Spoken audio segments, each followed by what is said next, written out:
तो एक डायग्राम से बात को समझेंगे। फ्रिक्शन फोर्स का एक फॉर्मूला हम फॉर्मुलेट करने वाले हैं। ठीक है, अगर एक बॉक्स, बात को बहुत अच्छे से समझना भी है, अगर एक बॉक्स मतलब कोई बॉडी किसी सरफेस पर रखी हुई है, ठीक है, ठीक है, इस बॉडी का मास है, चलिए शेडिंग तो हटा देता हूँ, कैपिटल एम मैंने डिनोट किया है अंदर, mass of the body. This is contact surface, contact surface, friction contact surface के वहीं होता है। ठीक है, अगर ये बॉडी किसी प्लेटफॉर्म पर रुकी हुई है, स्टेशनरी कंडीशन में है, तो उसका रीजन है नेट फोर्स 0 है। हमें पता है वेट ऑलवेज होता है mg, और फिर भी बॉडी रुकी हुई है, इसका मतलब एक नॉर्मल रिएक्शन फोर्स होगा, नॉर्मल रिएक्शन फोर्स। उस नॉर्मल रिएक्शन फोर्स को कैपिटल एन से या कैपिटल आर से लिखा जाता है, normal reaction force. Normal reaction force को एन से या आर से डिनोट किया जाता है। जब बॉडी रुकी हुई है, इसका मतलब नेट फोर्स 0 है, इसका मतलब नॉर्मल रिएक्शन फोर्स इसके इक्वल है mg के। डायरेक्शन कैसी है, ऑपोजिट है, इसलिए नेट फोर्स क्या है, 0। वर्टिकल डायरेक्शन में इक्विलिब्रियम है। ठीक है, अगर गाइस हॉरिजॉन्टल डायरेक्शन में फोर्स अप्लाई करें कुछ, तो बताइए आपके अकॉर्डिंग क्या होगा। Friction opposite direction. हाँ वापस बोलो। फ्रिक्शन अपोजिट फ्रिक्शन होगा अपोजिट डायरेक्शन। डायरेक्शन, और बॉडी का मोशन नहीं होगा क्या? Yes sir. होगा, तो बताएं। एन जो है वो mg को बैलेंस कर लेता है। ठीक है, वर्टिकल डायरेक्शन में नेट फोर्स 0 है, वर्टिकल डायरेक्शन में कोई मोशन नहीं होगा। अब मैंने एक थर्ड फोर्स हॉरिजॉन्टल डायरेक्शन में अप्लाई कर दिया है, तो क्या बॉडी मूव करेगी या नहीं करेगी, या कोई कंडीशन होगी तब करेगी और तब नहीं करेगी? तो बहुत कुछ सोचना है अब। तो हमें पता है फ्रिक्शन कुछ होता है ना, फ्रिक्शन कुछ होता है, और वो क्या होता है, फोर्स होता है।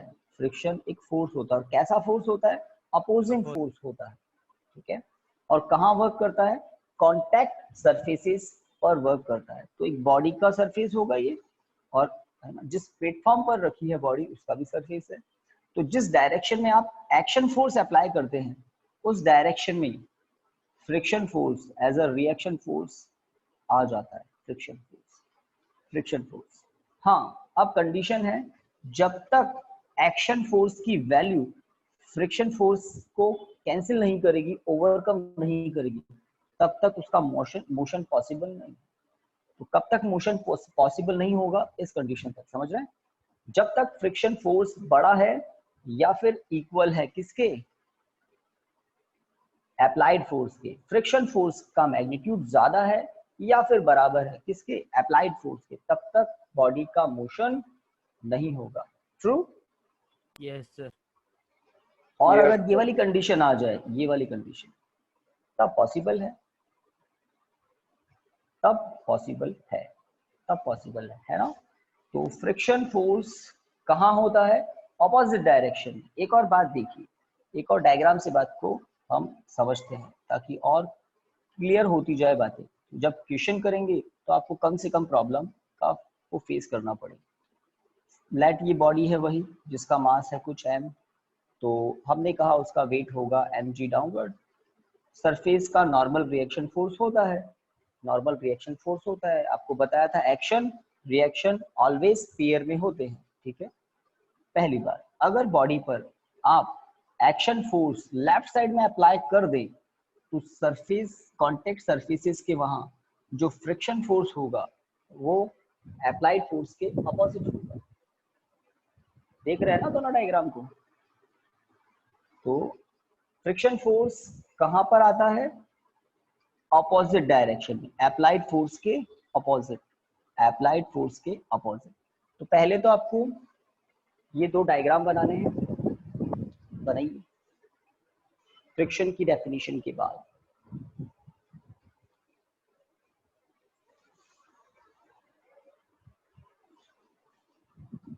होते ही बता देना।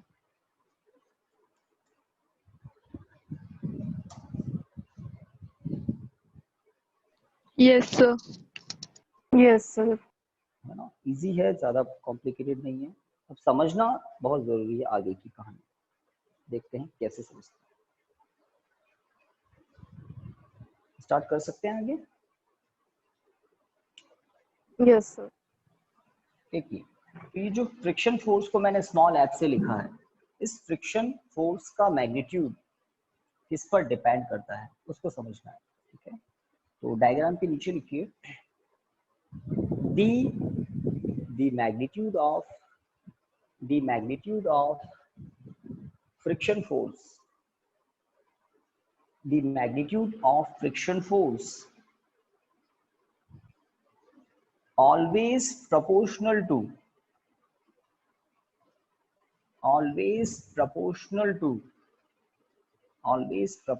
to the normal reaction force, always proportional to the normal reaction force of the surface, normal reaction force of the surface, normal reaction force of the surface। हम इस बात को वेरीफाई भी करेंगे कि ये बात सही है या नहीं है। अभी तो मैंने एक फैक्ट बताया है, अब इस बात को डाइजेस्ट भी करेंगे, है ना। हाँ, ये प्रोपोर्शनलिटी जो सिंबल है, इसको रिमूव करने के लिए आपको पता होना चाहिए कांस्टेंट अप्लाई करते हैं ऑलवेज। तो यहाँ पर मैंने एक सिंबल दिखाया है, इस सिंबल को बोलते हैं coefficient of friction, coefficient of friction. यहाँ लिख देता हूँ, here the constant mu is called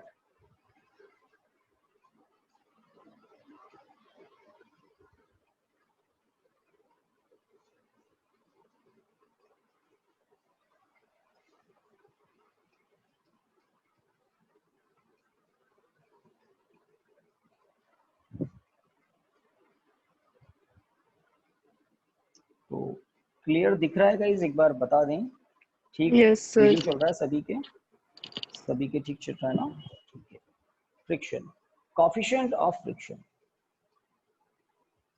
coefficient of friction, इस म्यू के बारे में भी आपको बताएंगे और इस फॉर्मूले को भी हम डाइजेस्ट करेंगे कि ये फॉर्मूला सही है या सही नहीं है। तो बहुत सारे एग्जांपल्स बताऊंगा, आपको बिल्कुल ट्रस्ट हो जाएगा कि हाँ ये फॉर्मूला बिल्कुल सही है। F equal to mu N. फिर हम पढ़ेंगे टाइप्स ऑफ फ्रिक्शन, जहाँ डिफरेंट आपको म्यू मिलेंगे। डिफरेंट टाइप्स ऑफ फ्रिक्शन में डिफरेंट म्यू होते हैं, कोफिशिएंट ऑफ फ्रिक्शन होते हैं। तो आज का लेक्चर बेस्ड होगा मेनली किस पर, फ्रिक्शन पर। कल जस्ट हमने डेफिनेशन पढ़ी थी। हाँ गाइस, डायग्राम आपने बना लिया, फॉर्मूला आपने लिख लिया। इस फॉर्मूले को मैं थोड़ा चेक करवा देता हूँ। इस फॉर्मूले का कोई प्रूफ नहीं होता, डायरेक्ट एक स्टेटमेंट होता है कि जो फ्रिक्शन है वो नॉर्मल रिएक्शन फोर्स के प्रोपोर्शनल होता है, और एक होता है प्रोपोर्शनलिटी कांस्टेंट। ये प्रोपोर्शनलिटी कांस्टेंट किस पर डिपेंड करता है, नेचर ऑफ कॉन्टैक्ट सरफेसेस, है ना। एक बात लिख लीजिए, the value of coefficient of friction, एक लाइन और लिखिए, the value of coefficient of friction मतलब mu, the value of coefficient of friction depends on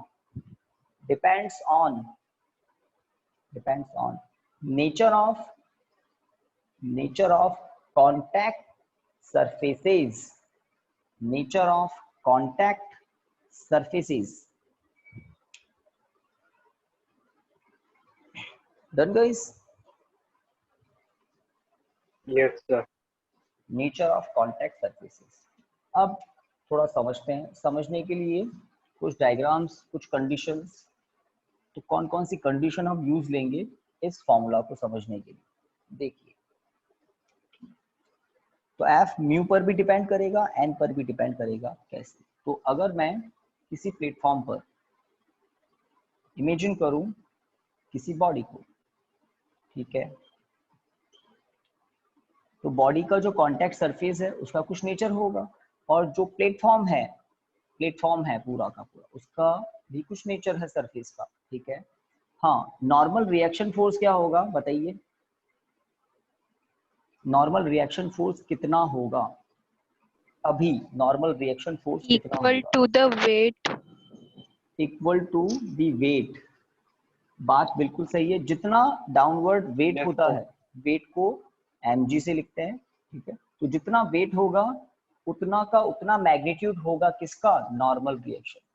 but normal reaction की डायरेक्शन वेट के ऑपोजिट होती है, इसीलिए नेट फोर्स 0 हो जाता है वर्टिकल डायरेक्शन में।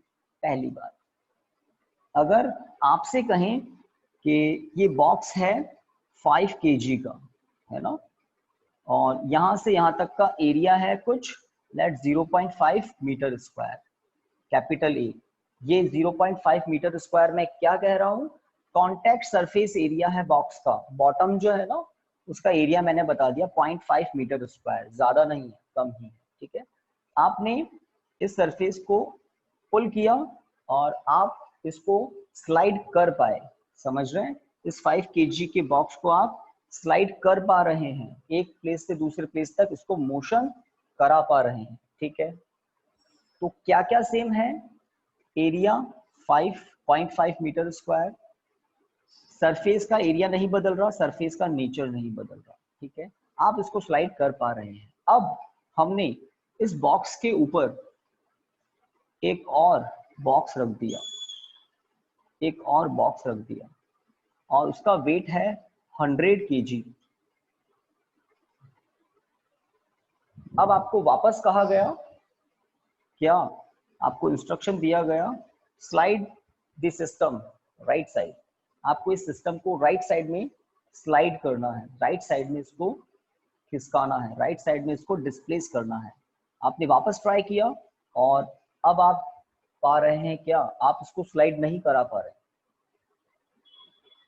तो कौन चेंज हुआ गाइस, क्या म्यू चेंज हुआ या एन चेंज हुआ, N. N. N. And बिल्कुल सही, कौन चेंज होगा, एन चेंज होगा, एन। पहले मास था 5 kg, अब मास हो गया 105 kg, सिस्टम का टोटल मास हो गया 105 kg।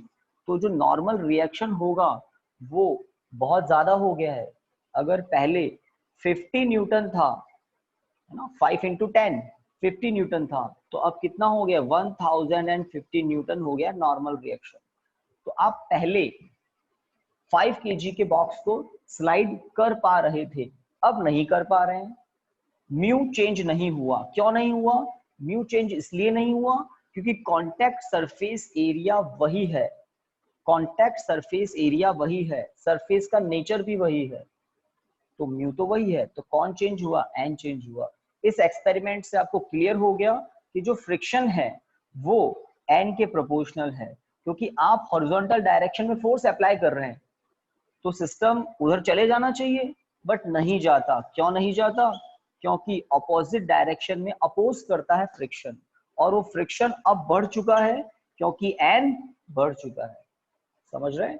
पहले एन कम था तो फ्रिक्शन कम था, तो आप इसको स्लाइड करा पा रहे थे। तो इस छोटे से एक्सपेरिमेंट से ये क्लियर हो जाता है कि फ्रिक्शन नॉर्मल रिएक्शन के डायरेक्टली प्रोपोर्शनल होता है। एक बार एन का रोल समझ गए, एफ के ऊपर एन का रोल समझ गए, हाँ भाई बात समझ में आई। और अगर Yes. इस 100 kg वाले एक्स्ट्रा बॉक्स को हटा दें, अब आपसे वापस कहें, है ना, प्रैक्टिकली सोचिए, अब आपसे वापस कहें कि 5 kg का बॉक्स है, अब इसको खिसकाइए, आप खिसका पाएंगे, क्योंकि जैसे ही एम कम हुआ, वेट कम हो गया, वेट कम हो गया तो नॉर्मल रिएक्शन कम हो गया, नॉर्मल रिएक्शन कम होते ही फ्रिक्शन कम हो गया, अपोजिट डायरेक्शन का फोर्स अब कम हो गया है, तो कंडीशन होगी, प्रोबेबिलिटी होगी कि आप इसको स्लाइड करा पाएंगे। एक बात तो क्लियर। अब दूसरी बात है ना, जब इस बॉक्स को आप ऐसे सरफेस पर स्लाइड कर रहे थे जहां जो सरफेस काफी स्मूथ है, सरफेस काफी स्मूथ था, आप इसको स्लाइड करा पा रहे थे। सेम बॉक्स को बहुत ही रफ सरफेस पर पहुंचा दें, बहुत ही रफ सरफेस पर, और आपसे कहें नाउ स्लाइड दिस बॉक्स, तो आप पाएंगे आपको थोड़ा सा कॉम्प्लिकेटेड लगेगा काम। तो अगर सरफेस रफ हो जाता है तो म्यू बढ़ जाता है, अगर सरफेस बहुत स्मूथ है तो म्यू कम हो जाता है। सरफेस स्मूथ है और उस पर अगर ऑयलिंग कर दें, ऑयलिंग वाटर या ऑयल स्प्लिट कर दें, तो ऑयलिंग करने से फ्रिक्शन और कम हो जाता है, आप और स्मूथली इसको स्लाइड करा पाएंगे। तो एक्चुअल में म्यू किस पर डिपेंड करता है? On the nature of surface. If the surface is rough, then mu is high, friction force high. If surface is smooth, very smooth, then mu is low, force is small. Which force? Friction force small. तो mu तो direct depend करता है nature पर, और nature दो ही होते हैं, either rough और स्मूथ। स्मूथ सरफेस के लिए म्यू की वैल्यू कम होती है, रफ सरफेसेस के लिए म्यू की वैल्यू ज्यादा होती है। तो आई थिंक इस फॉर्मूले को थोड़ा बहुत आप डाइजेस्ट कर पाएंगे कि फ्रिक्शन किस पर डिपेंड करता है, नॉर्मल रिएक्शन पर एंड कोफिशिएंट ऑफ फ्रिक्शन पर। और कोफिशिएंट ऑफ फ्रिक्शन किस पर डिपेंड करता है? नेचर ऑफ सरफेसेस, चलिए नेक्स्ट हेडिंग लिखिए,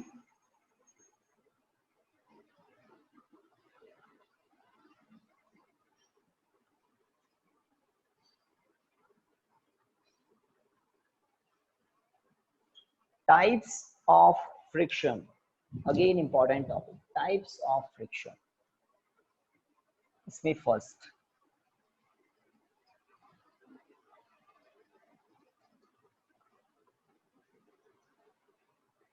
स्टैटिक फ्रिक्शन के लिए फॉर्मूला है, सिंबल है Fs। स्टैटिक फ्रिक्शन, तो ऑडियो वीडियो बिल्कुल ठीक है सभी के? Yes, sir. Yes, sir. Yes, sir. Yes, sir. Friction की डेफिनेशन आपसे पूछें तो आप बता देंगे फ्रिक्शन क्या होता है ना? एक अपोजिंग फोर्स होता है, ठीक है, और फॉर्मूला भी आप बता देंगे कि फ्रिक्शन फोर्स क्या होता है, coefficient of friction into normal reaction. कोई बॉडी किसी दूसरी बॉडी के ऊपर रखी हुई है, उसके सरफेस पर रखी हुई है, तो दूसरी बॉडी का पहली बॉडी पर रिएक्शन फोर्स होता है, पहली बॉडी का दूसरी बॉडी पर। चलिए स्टैटिक फ्रिक्शन क्या होता है? स्टैटिक मतलब होता है अगर बॉडी रुकी हुई है, अगर एक बॉडी दूसरी बॉडी के ऊपर है और वो रुकी हुई है, मतलब सरफेसेस के बीच में कोई रिलेटिव मोशन नहीं हो रहा है, तो उस केस में जो भी फ्रिक्शन होता है उसको स्टैटिक फ्रिक्शन कहते हैं। उसको ऐसे समझ सकते हैं कि कोई बॉडी है, उस पर हॉरिजॉन्टल फोर्स अप्लाई करने पर वो मोशन नहीं कर रही है, उस केस में जो भी फ्रिक्शन फोर्स है वो स्टैटिक है, क्योंकि बॉडी अभी भी मोशन नहीं कर रही है ना। आपने फोर्स अप्लाई किया 1 न्यूटन, फिर 2 न्यूटन, फिर 3 न्यूटन, आप देख रहे हैं आप फोर्स को बढ़ाते जा रहे हैं, बट बॉडी ने कोई मोशन नहीं किया बिकॉज फ्रिक्शन फोर्स करने नहीं दे रहा है। बट आपने फोर्स की वैल्यू कुछ ज्यादा ही बढ़ा दी, लेट 50 न्यूटन कर दिया, अब आप देख रहे हैं बॉडी ने मोशन करना स्टार्ट कर दिया है, इसका मतलब आपने फोर्स ज्यादा बढ़ा दिया। बट जब फोर्स कम था, लेट 10 न्यूटन, जब फोर्स काफी कम था, तब बॉडी हॉरिजॉन्टल डायरेक्शन में मोशन नहीं कर रही थी। इसका मतलब फ्रिक्शन फोर्स है और बॉडी मोशन नहीं कर रही है। अप्लाइड फोर्स भी है, फ्रिक्शन फोर्स भी है, बट बॉडी मोशन नहीं कर रही है। उस केस में इस फ्रिक्शन को हम कहते हैं स्टैटिक फ्रिक्शन। स्टैटिक फ्रिक्शन बहुत बार होता है कि सरफेस पर बॉडी मोशन कर रही, जैसे मैं इस डस्टर को जब इरेज करने के लिए काम में लेता हूं तो मैं क्या करता हूं, है ना, फ्रिक्शन होता है, तो मार्कर बोर्ड के सरफेस पर डस्टर स्लाइड कर रहा है, तो इसका मतलब मैंने फ्रिक्शन फोर्स से ज्यादा फोर्स अप्लाई किया है ना, तो वो कंडीशन अलग है, वो स्टैटिक फ्रिक्शन नहीं है। बट अगर आपने फोर्स अप्लाई किया हुआ है, बॉडी रुकी हुई है, इसका मतलब फ्रिक्शन फोर्स अप्लाइड फोर्स को कैंसिल कर रहा है, बॉडी को मोशन नहीं करने दे रहा है। जब तक अप्लाइड फोर्स ज्यादा नहीं होगा फ्रिक्शन फोर्स से, तब तक बॉडी मोशन करेगी नहीं। चलिए तो डेफिनेशन लिखते हैं, लिखिए, the friction force which comes the friction force which comes into play, the friction force which comes into play between the surfaces of two bodies, between the surfaces of, between the contact आएगा guys, contact add करना पड़ेगा, तो वापस सुन लेना, the friction force which comes into play when the contact surfaces, contact word add कर देना, when the contact surfaces of two bodies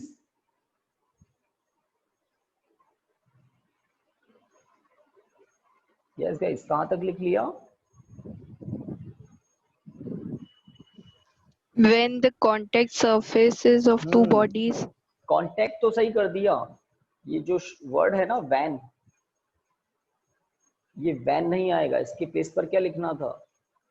between, है ना? वैन पर तो एक लाइन से कट करो, ओके। तो between the contact surfaces of two bodies, हो गया बॉडीज तक? Yes sir. अब लिखिए when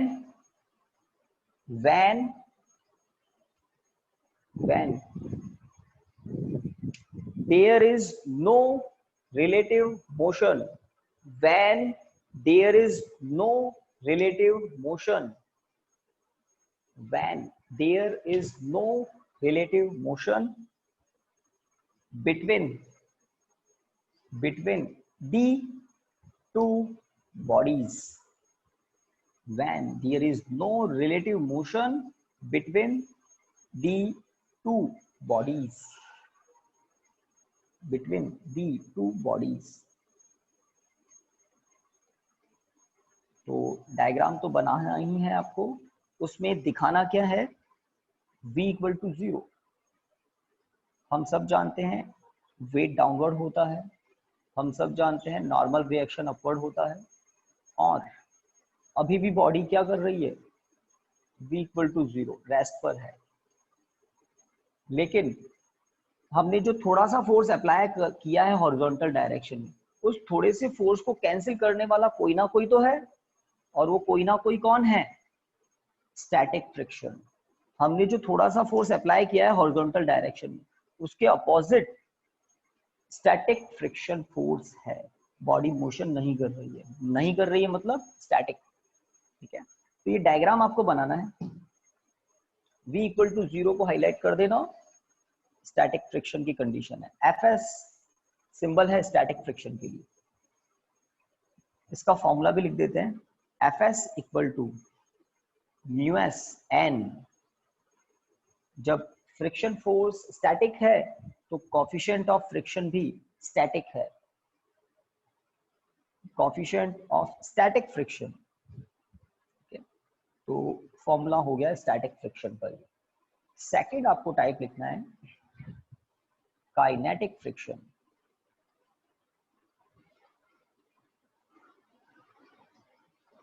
काइनेटिक फ्रिक्शन, तो अभी हमने जो डेफिनेशन लिखी है बहुत ही ध्यान से, ऑलमोस्ट वही लैंग्वेज, नो की जगह नो आएगा ही नहीं, है ना? इसमें लिखा था ना when there is no relative motion, तो यहाँ पर होगा, रिलेटिव मोशन होगा। भाई काइनेटिक तो समझते हैं ना आप, काइनेटिक वर्ड वहां यूज लेते हैं जहां रिलेटिव मोशन हो, दैट मीन्स जहां मोशन हो। ओके गाइस, तो मुझे बता देना first friction type of friction में फर्स्ट एंड करके सेकंड का हेडिंग हो गया हो तो यस सर, है ना? तो सभी का हो गया होगा आई थिंक, कोई पीछे रह जाए तो बता देना। काइनेटिक फ्रिक्शन में लिखना स्टार्ट कीजिए। तो लैंग्वेज वही आपको लर्न हो जाएगी अभी, क्योंकि हम 3 टाइप्स पढ़ेंगे, फर्स्ट हो गया, सेकंड अब स्टार्ट कर रहे हैं। देखिए the friction force which comes into play, the friction force which comes into play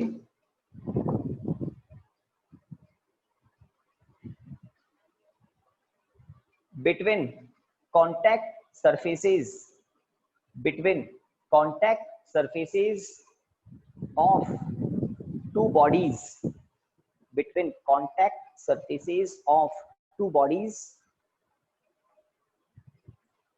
when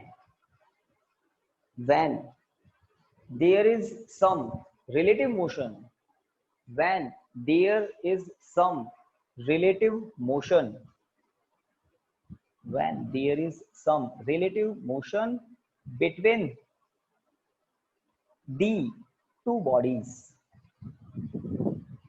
full stop. तो लैंग्वेज में लास्ट में थोड़ा सा डिफरेंस है, स्टैटिक फ्रिक्शन में रिलेटिव मोशन नहीं होता बट काइनेटिक में होता है, काइनेटिक में होता है। Yes guys, done? Yes, sir. Yes, sir. हो गया। लर्न भी करना है तो आप अपने अकॉर्डिंग। ओके, अब इसका एक अच्छे से डायग्राम बनाएं, उसमें हम v not equal to 0 show करेंगे, v 0 नहीं है। तो m मास की बॉडी, weight mg downward, normal reaction force upward होता है, फ्रिक्शन फोर्स अपोजिट डायरेक्शन में होता है। हमने एक्शन फोर्स अप्लाई किया है हॉरिजॉन्टली राइट साइड में, तो फ्रिक्शन फोर्स होता है कॉन्टैक्ट सरफेसेस के यहाँ पर, है ना। और इस फ्रिक्शन फोर्स के लिए सिंबल है F स्मॉल k सबस्क्रिप्ट में। For kinetic friction Fk, symbol है Fk फॉर काइनेटिक फ्रिक्शन, ठीक है। यहाँ कहीं आप लिख दें v not equal to 0, that means some relative motion is there.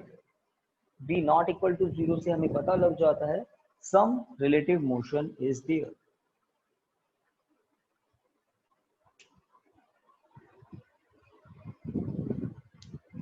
तो सिंबल एफ के, बताइए फॉर्मूले में क्या करेंगे?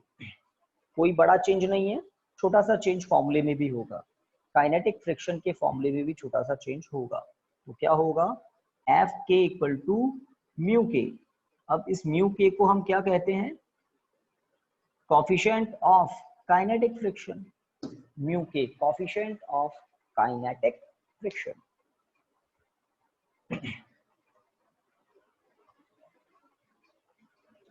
तो बात को सुनना और लिखना ये अलग बात होती है, और बातों को समझना वो बिल्कुल अलग बात होती है। तो आपने सुना भी, आपने लिख भी लिया, मे बी डायग्राम और फॉर्मूला भी आपने सब कुछ लिख लिया होगा। अब बात को समझने की बात आती है, तो हमें कोई ना कोई इंसिडेंट, कुछ एग्जाम्पल हमें लेना पड़ता है, तो बात को समझते हैं। मान लेते हैं कि कोई आइस फ्लोर है, आइस फ्लोर है, ठीक है। फ्रिक्शन कम होता है बट होता है गाइस। आपने किसी बॉक्स को, बहुत ही हार्ड बॉक्स है, आइस फ्लोर पर, बिल्कुल हॉरिजॉन्टल आइस फ्लोर है, उस पर आपने किसी आइस फ्लोर को पुश कर दिया गाइस, और आप देख रहे हैं आइस फ्लोर मोशन में आ गया। कौन सा फ्रिक्शन होगा? Kinetic friction. आइस फ्लोर का म्यू के कम होता है, फ्रिक्शन फोर्स कम होता है, बट जीरो नहीं होता है ना। काइनेटिक फ्रिक्शन होता है बट जीरो नहीं होता है, कुछ होता है, ठीक है। आपने देखा बॉक्स मोशन कर रहा है, आपने हॉरिजॉन्टल डायरेक्शन के फोर्स को लगाना बंद कर दिया, ठीक है। क्या ये बॉक्स हमेशा हॉरिजॉन्टल मोशन करता ही रहेगा क्या? No sir. बॉक्स स्टेशनरी था, उसको आपने पुश किया, स्लाइड करने लग गया, और आपने देखा ये मोशन कर रहा है, आपने छोड़ दिया इसको, और क्या ये मोशन करता ही रहेगा क्या? तो आंसर है आगे जाकर कंटिन्यूअसली मोशन हमेशा नहीं करता रहेगा, कुछ डिस्टेंस पर जाएगा, स्लो होगा, फिर रुक जाएगा। तो इस बॉडी को रोका किसने? Kinetic friction. True, kinetic friction. तो अगर कोई बॉडी के किसी सरफेस के ऊपर, अगर किसी सरफेस के ऊपर कोई बॉडी स्लाइड कर रही है, तो उस कंडीशन में काइनेटिक फ्रिक्शन होता है। बॉडी के मोशन को कंटिन्यू बनाए रखने के लिए आपको कंटिन्यूअसली फोर्स अप्लाई करना पड़ता है। अगर आप एक्शन फोर्स को हटा देते हैं तो ये अपोजिंग फोर्स बॉडी को कुछ टाइम के बाद रेस्ट पर ला देगा। ट्रू? सही बात है? Yes, sir. बात सही है। तो काइनेटिक फ्रिक्शन होता है बॉडी के मोशन को मेंटेन रखने के लिए। आपको इसीलिए कंटिन्यूअसली फोर्स लगाना पड़ता है। आपको अगर इसको कंटिन्यूअसली मोशन कराना है तो उस डायरेक्शन में कंटिन्यूअसली एक्सटर्नल फोर्स लगाना पड़ेगा। क्यों लगाना पड़ेगा? क्योंकि फ्रिक्शन फोर्स है। फ्रिक्शन फोर्स के अगेंस्ट फोर्स लगाना ही पड़ता है ना। अदरवाइज जो न्यूटन की इक्वेशन है ना, V = U + AT, अगर हम F को हटा दें तो A 0 हो जाएगा। फोर्स हटते ही एक्सेलरेशन 0। तो V = U के अकॉर्डिंग अब बॉडी की स्पीड बदलनी नहीं चाहिए। बट ऐसा नहीं है कि आपने F को हटा दिया तो A 0 हो जाएगा। ये जो फोर्स है ना, अपोजिंग फोर्स, ये रिटार्डेशन अप्लाई करेगा। और रिटार्डेशन क्या करेगा?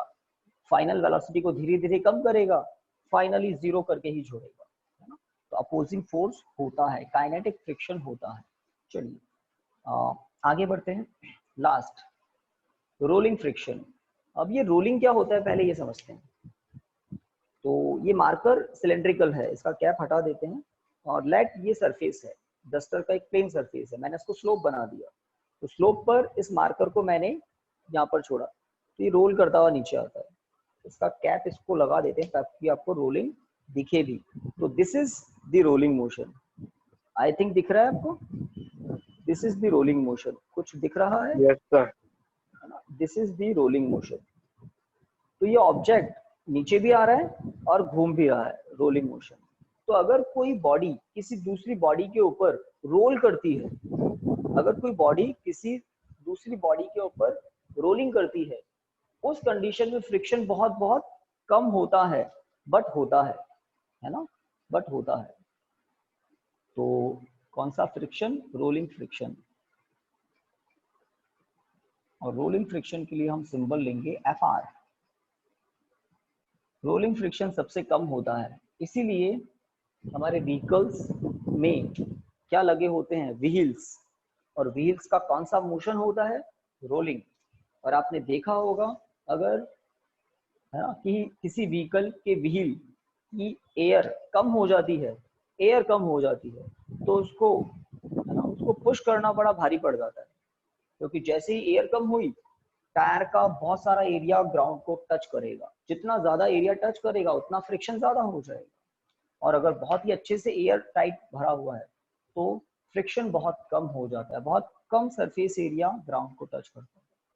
चलिए हम बात करते हैं रोलिंग फ्रिक्शन की। तो लिखें गाइस, बताइए। Yes, sir. पीछे Yes, का सब sir. कुछ कंप्लीट है और इसको कहते हैं कोफिशिएंट ऑफ काइनेटिक फ्रिक्शन, इसको कहते हैं कोफिशिएंट ऑफ स्टैटिक फ्रिक्शन। अब रोलिंग पर आ गए हैं।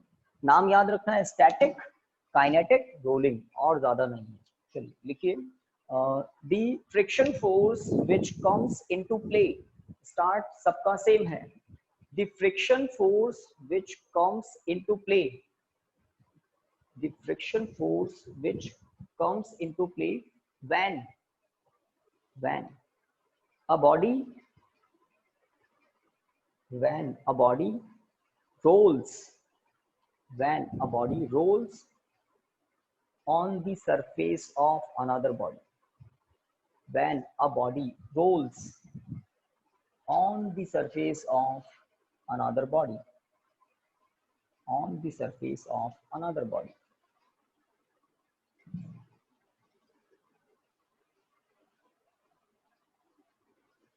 हाँ भाई, डन। Yes, sir. डेफिनेशन हो गई? Yes, sir. Yes, sir. Definition हो गई। भाई रोलिंग करने का काम कौन कौन कर सकता है? रिंग, व्हील, सिलेंडर, स्फीयर, है ना। ये डस्टर नहीं रोल करेगा।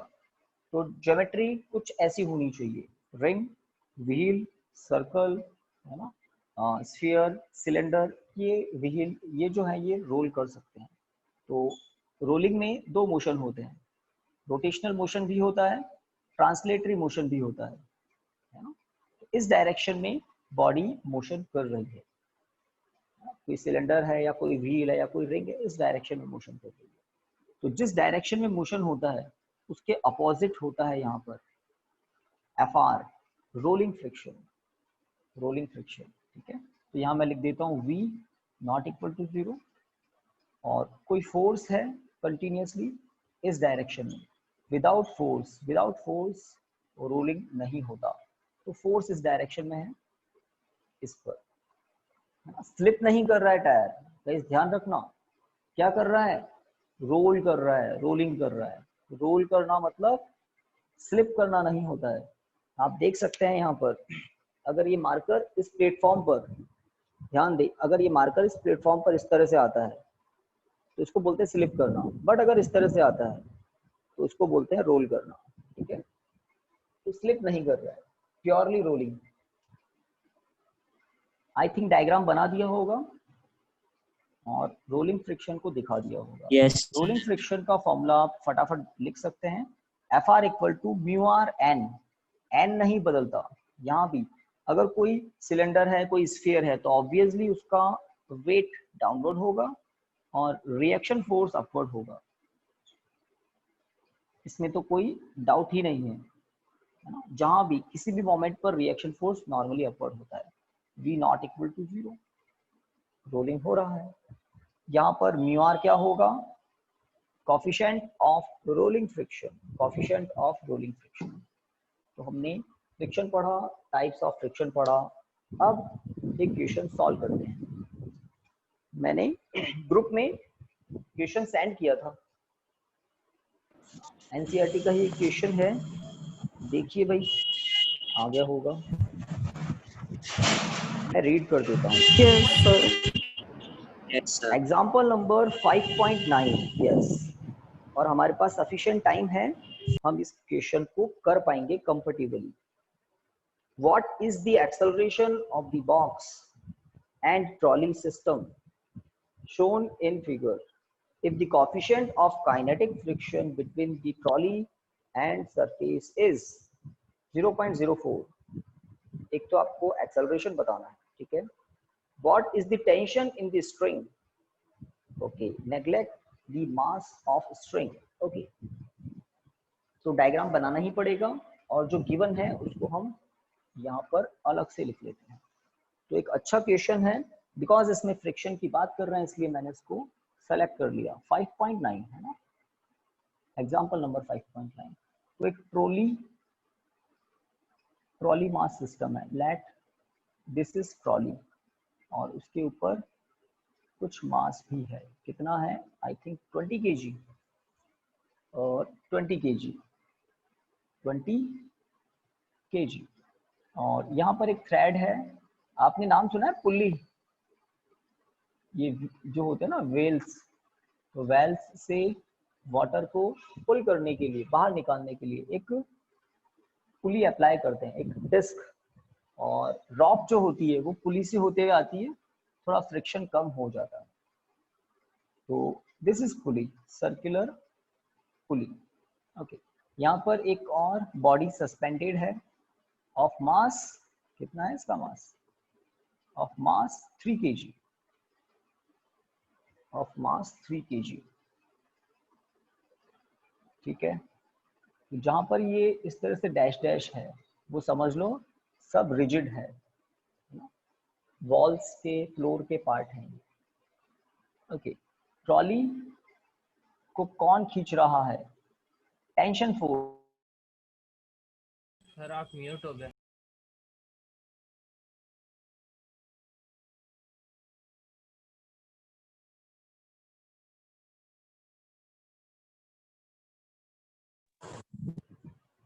ओके,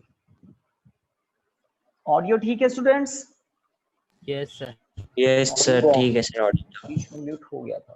तो ऐसा कुछ डायग्राम है, हाँ, म्यू के कितना है, तो 0.04, म्यू के मतलब कोफिशिएंट ऑफ काइनेटिक फ्रिक्शन, देख लें म्यू के कितना है, 0.04, ठीक है। जी की वैल्यू आपको 10 यूज लेनी है, मीटर पर सेकंड स्क्वायर अगर जरूरत पड़ती है तो, और मासेस गिवन है 20 और 3 बस। अब पूछा क्या है यहाँ पर, ऑपोजिट डायरेक्शन में होगा एफ के। पूछा क्या है, एक तो आपको टेंशन पता करना है और एक आपको एक्सेलरेशन पता करना है सिस्टम का। दैट्स इट, ये है हमारा कंप्लीट क्वेश्चन।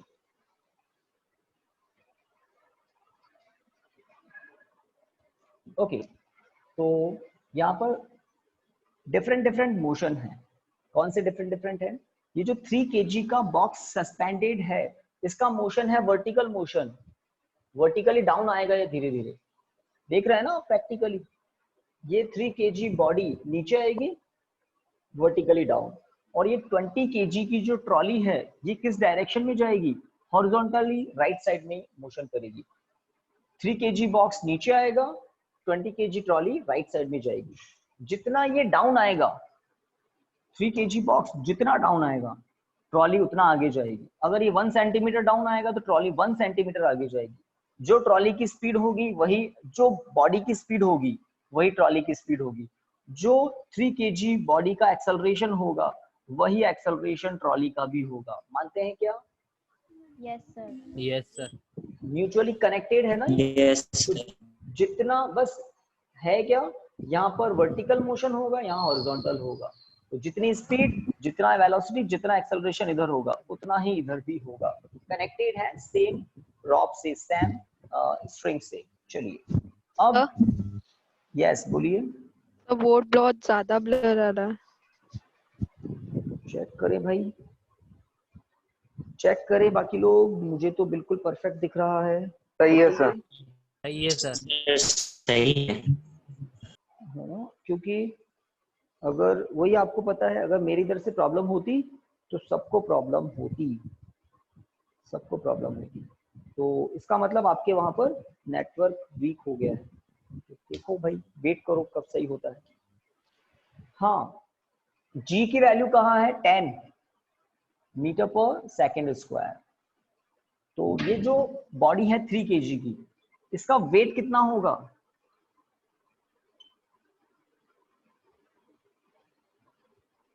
वेट कितना होगा?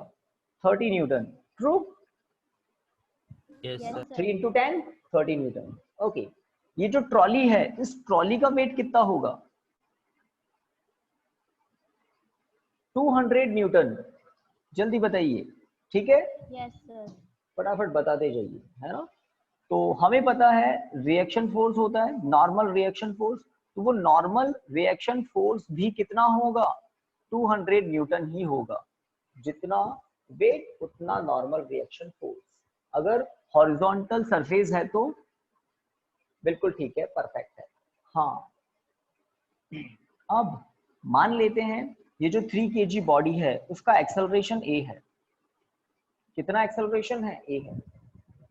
पता करना है गाइस, ये a हमें, ये a हमें यस सर। कैलकुलेट करना है कितना होगा। हमने लैट कर लिया। Let a is the acceleration of the body of mass 3 kg. So a is also the acceleration of trolley.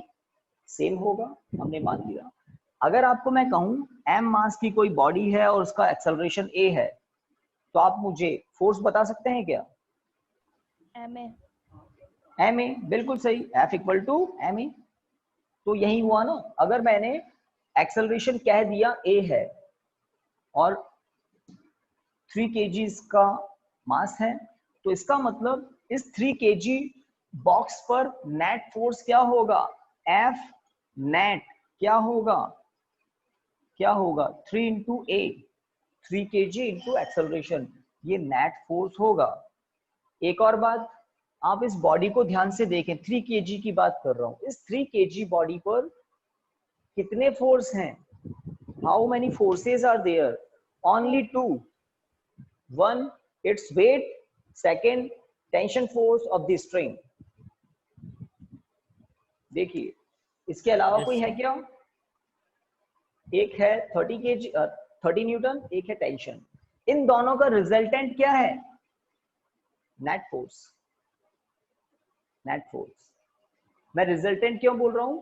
अगर टेंशन 30 kg एक दूसरे को बैलेंस कर लेते तो ये सिस्टम नीचे आता ही क्यों? But according to question, system धीरे धीरे नीचे आ रहा है। 3 kg बॉडी धीरे धीरे नीचे आ रही है, ए एक्सेलरेशन के साथ नीचे आ रही है। इसका मतलब टेंशन फोर्स वेट को बैलेंस नहीं कर रहा है, टेंशन फोर्स का मैग्नीट्यूड कम है, 30 न्यूटन फोर्स ज्यादा है, तो जो फोर्स ज्यादा होगा रिजल्टेंट नेट फोर्स उसी डायरेक्शन में होता है। तो इक्वेशन 1 से मैंने नेट फोर्स लिखा है, कब? जब हमने कहा let A be the acceleration of the system, then net force on the body of mass 3 kg।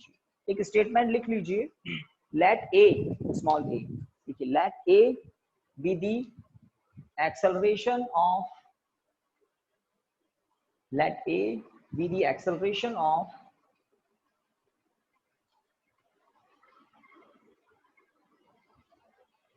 trolley mass system. Let A be the acceleration of trolley mass system. Then net force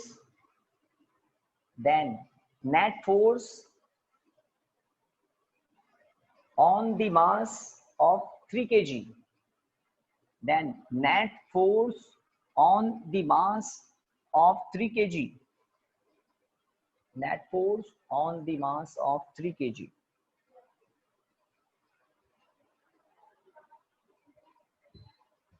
equation 1 लिख दिया क्या?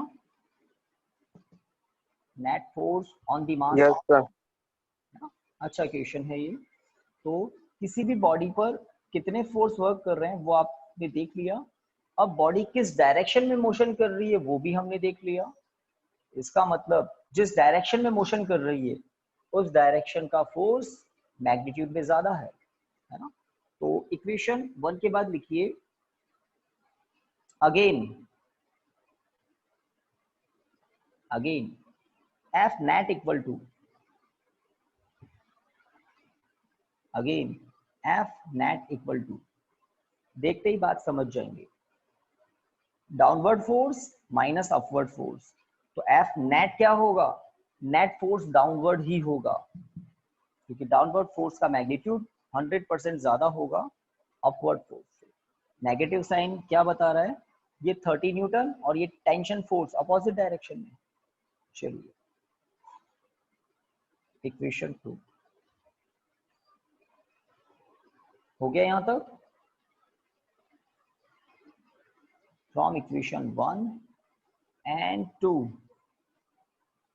from equation 1 and 2, 3 into A equal to 30 minus T, equation 3।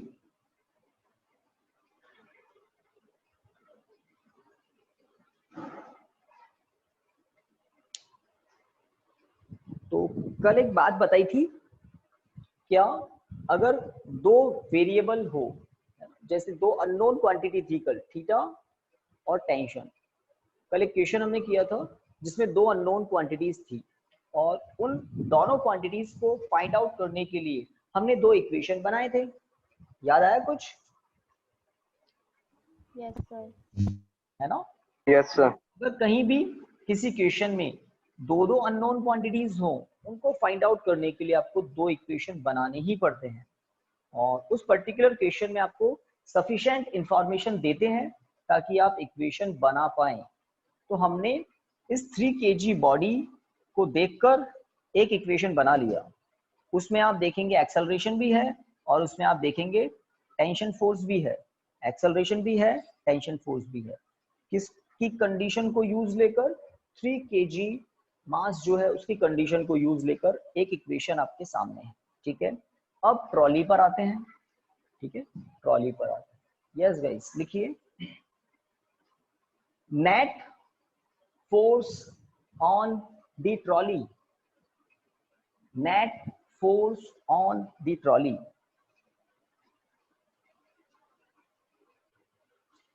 F net dash लिख रहा हूं, है ना, net force dash लगा दिया, ट्रॉली के लिए है ये। ठीक है, हाँ भाई क्या लिखें? 20 into A कर दूं क्या, जैसे यहाँ किया था ना? Yes sir. Yes sir. जो एक्सेलरेशन इस बॉडी का है A, वही एक्सेलरेशन ट्रॉली का है A, बस मास अलग है। तो नेट फोर्स है 20 into A, इक्वेशन नंबर 4। ठीक है, जैसे यहाँ किया था। अब ट्रॉली को देख ले ध्यान से। वर्टिकल डायरेक्शन में तो वेट को नॉर्मल रिएक्शन बैलेंस कर लेता है, वर्टिकल डायरेक्शन में तो कुछ भी नहीं है, ठीक है। हॉरिजॉन्टल डायरेक्शन में देखिए, हॉरिजॉन्टल डायरेक्शन में मुझे बताइए ट्रॉली पर कौन कौन से फोर्स हैं, नाम बताओ। हॉरिजॉन्टल डायरेक्शन में ट्रॉली पर कौन कौन से फोर्स हैं, नाम बताओ। सब काइनेटिक फ्रिक्शन और टेंशन फोर्स। बिल्कुल सही। बाकी लोग ऑब्वियसली सोच रहे होंगे कुछ यही, आई थिंक। तो टेंशन फोर्स है Yes, राइट sir. साइड में, काइनेटिक फ्रिक्शन है लेफ्ट साइड में। क्वेश्चन कह रहा है कि सिस्टम मोशन कर रहा है, इसलिए काइनेटिक फ्रिक्शन नाम ले रहे हैं हम। काइनेटिक फ्रिक्शन है लेफ्ट साइड में और टेंशन है राइट साइड में, ठीक है।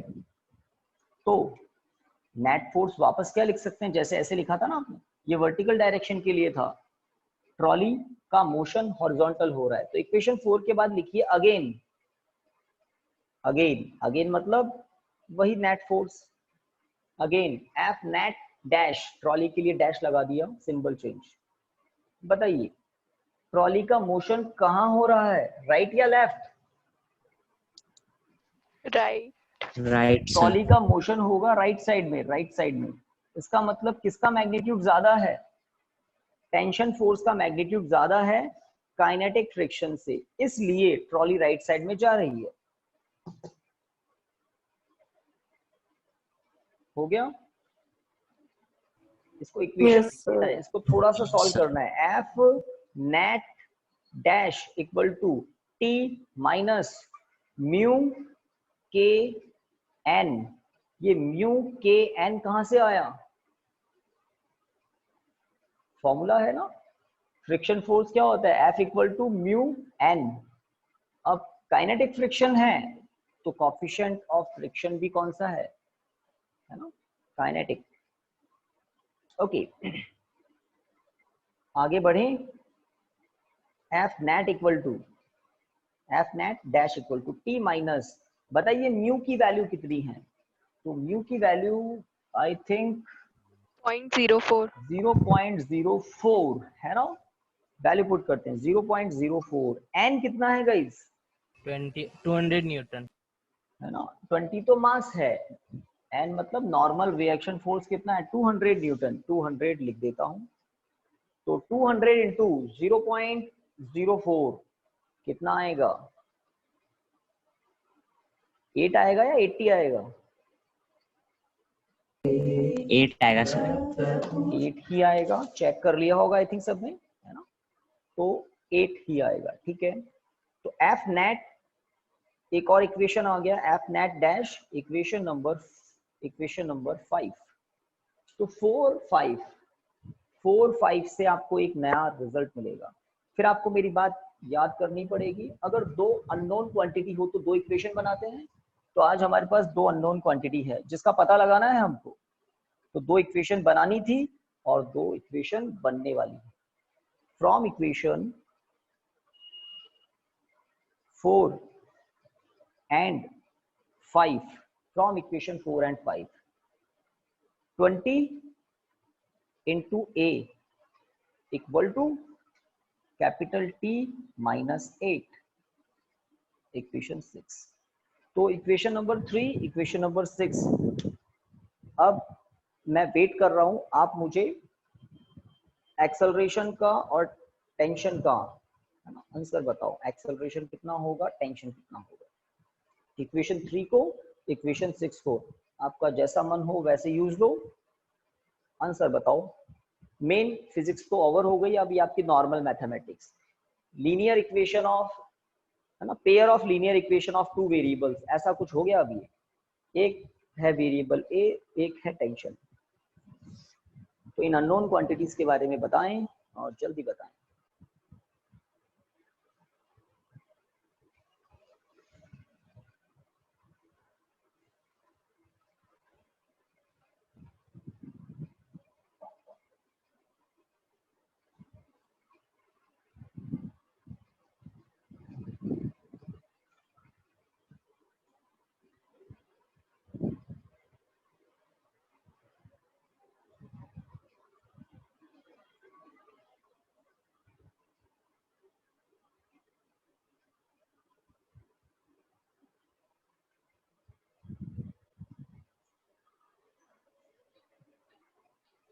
बड़ा टाइम लग गया भाई।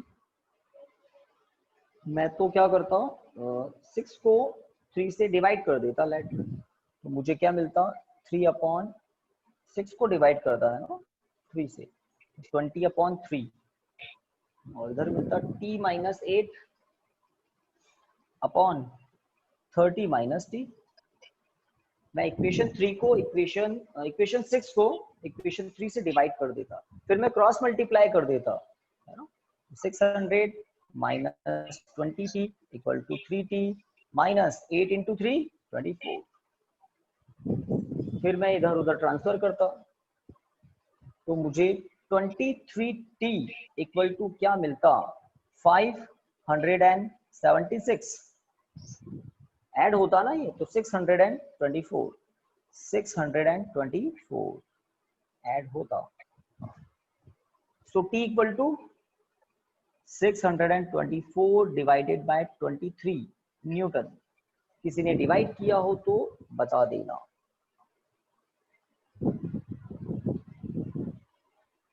सर 27.1। बिल्कुल ठीक है, 27.1 न्यूटन। ठीक है, इस c की वैल्यू जो है आप इक्वेशन 3 में पुट कर दो, आपको a की वैल्यू मिल जाएगी, नियरली इक्वल टू 1। भाई मैं इसको 27 ही मान लेता हूं, तो a की वैल्यू आएगी 1।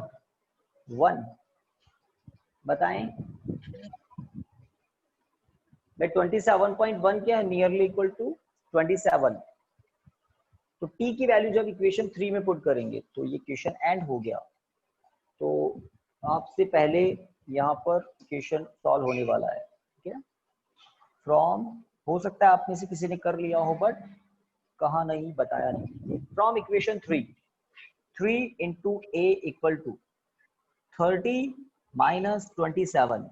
मैंने 27.1 को nearly equal to rounding off करके 27 ही लिखा है।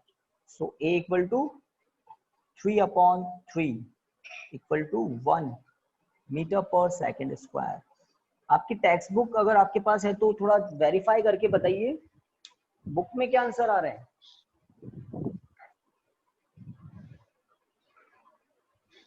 सर ए का आंसर 22/23 है। 22/23, कैलकुलेशन में भी यही आ 22/23। रहा है।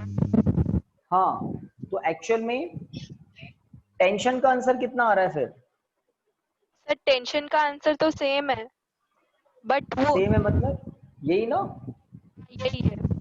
हाँ, तो अगर आपको 22/23 चाहिए तो आपको टेंशन की वैल्यू क्या पुट करनी पड़ेगी वो देख लो भाई सभी। टेंशन के प्लेस पर 624 डिवाइडेड बाय 23 पुट करना ही पड़ेगा। राउंडिंग ऑफ जो हमने की थी ना वो आपको फिर नहीं करनी होगी। जब इसको यूज लेंगे तब जो बुक में आ रहा है वो आ जाएगा। तो देखिए एलसीएम लिया 23